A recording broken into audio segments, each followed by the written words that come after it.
Oke, selamat pagi teman-teman. Kembali lagi dengan saya, Salam Satobi. Salam bonsai kelapa, salam kopi tanpa gula. Oke, kali ini kita akan melakukan sedikit perawatan pada bonsai kelapa on the rock. Kalian bisa lihat di sini ada batu karang. Akarnya sudah cukup bagus ya. Nah, bisa dilihat lebih detail.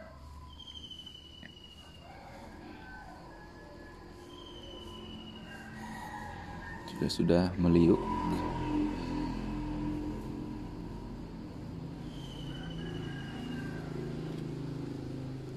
Di bagian sini ada calon bakal akar baru ya. Ini bisa dirangsang dengan kain basah atau cairan air ya, kayak impus itu. Jadi ini sudah jadi teman-teman, sudah jadi tinggal dipajang aja ini sebenarnya. Dan perawatan rutin yaitu melakukan proses penyihatan ringan.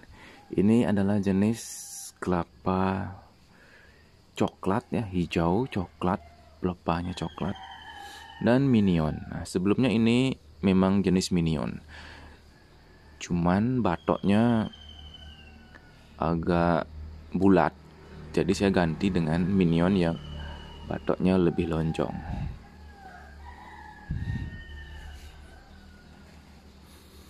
Nah, untuk perawatan ringan, apa yang harus kalian lakukan?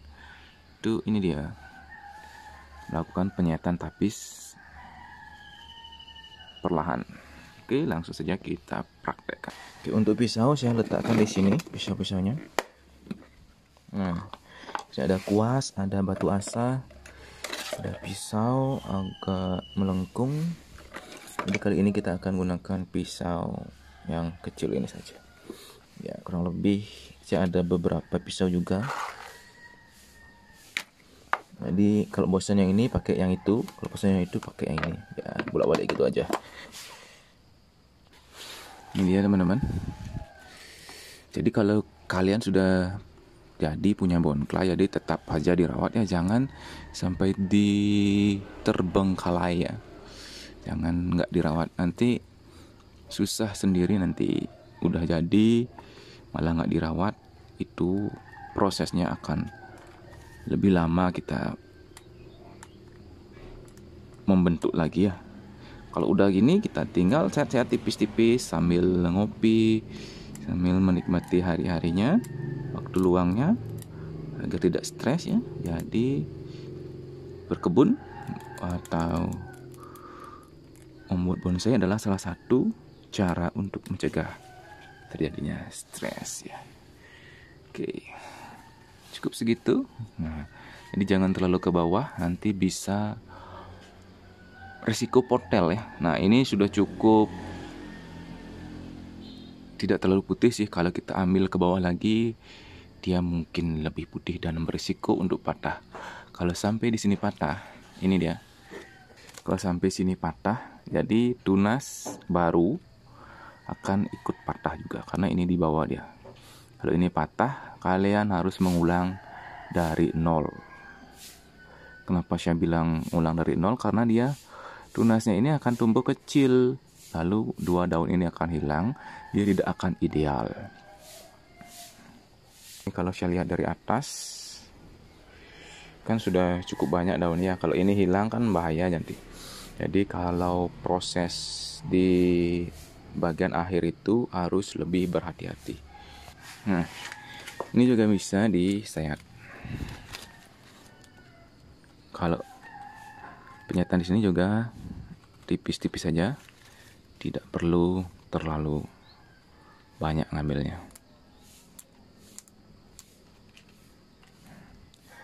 Intinya selama ada tapis itu kalian harus melakukan proses penyihatan. Tujuannya agar daun-daun baru yang tumbuh itu tidak menjulang tinggi. Ringan-ringan saja. Oke, segitu saja. Lalu kalian cari sisi sampingnya lagi.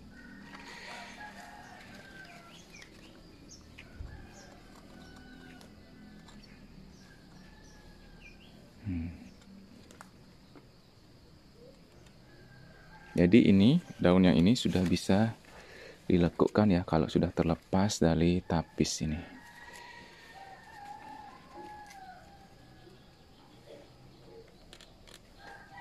Karena tapis inilah yang memegang daunnya sehingga dia melengkung. Jadi ini kalau ingin melengkungkan, kalian harus menjaga di sini ya, jempolnya di sini, lalu baru kalian lakukan proses penekukan. Kalau tidak begitu, kalian langsung tekuk, dia akan patah dia. Karena renyah sekali pelepah ini ya, pelepahnya kalau dilekuk tanpa ditopang di sini.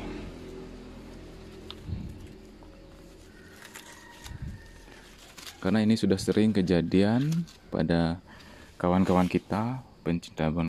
Nah ini dia sudah terlihat merenggang. Sebelumnya kan rapat ya, jadi daunnya ini pun akan lebih melengkung, dia tidak akan menjulang tinggi. Oke, di sini kita ada kawat. Ini kawat bonsai untuk melilit-lilit batang pada bonsai berkambium. Jadi ini bisa kita manfaatkan untuk memegang ini sementara sampai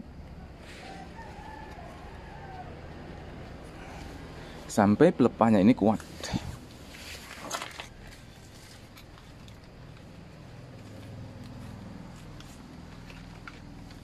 Nah, seperti itu. Jadi ini tidak akan mungkin terjatuh karena keberatan atau apa ya. Yang penting dia sudah aman ditopang oleh kawat ini. Jadi jika sudah kuat, kalian rasa kuat, ini sudah berwarna coklat juga, kawat ini bisa dilepas. Kurang lebih segitu sih perawatan tipis dari bonsai kelapa minion hijau coklat. Nah, ini dia hasilnya. Beberapa daun memang agak lambat pertumbuhannya, bahkan di sini masih ada daun yang belum pecah ini.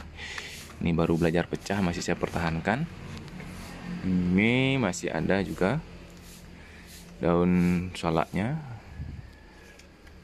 Ini sudah hampir 2 tahun ya teman-teman. Ini juga pertumbuhannya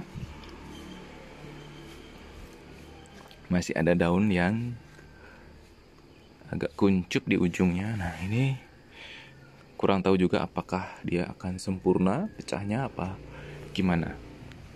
Soalnya jika pada bonsai jenis kuning ataupun gading dia akan berbeda. Jenis gading dia akan seperti ini ya, pecahnya lebih maksimal ya. Mungkin dia akan menyisakan sedikit daunnya, bagian ujungnya ini belum pecah. Contohnya full pecah daun sampai ujungnya sudah pecah ya. Kalau ini jenis gading orange, usia hampir 4 tahun. Ini dia. Oke, sekian saja video kali ini, semoga bermanfaat. Salam satu hobi, salam kopi tanpa gula, segelas kopi, sejuta inspirasi.